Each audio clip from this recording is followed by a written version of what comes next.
Are you receiving calls, but the display light isn't turning on? If you're facing this issue where the call comes through but the screen stays black, try this quick fix to troubleshoot the problem. Let's not waste any time and jump right in. Solution 1. Turn off DND and low power mode on iPhone. Open Setting, scroll down, tap Focus, tap Do Not Disturb, tap People, select Allow Notifications From. Quickly after that, go back to the main setting, scroll up, tap Battery, tap Off Low Power Mode. Solution 2. Turn off Silence Call on iPhone.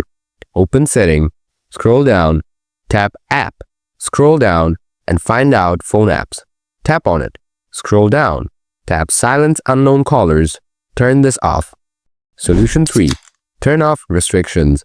Open Setting, scroll down, tap Screen Time, scroll down, tap Content and Privacy Restrictions.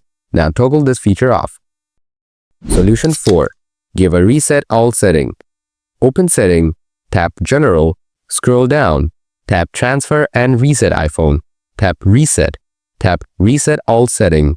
Go and try to reset all setting to fix your issues.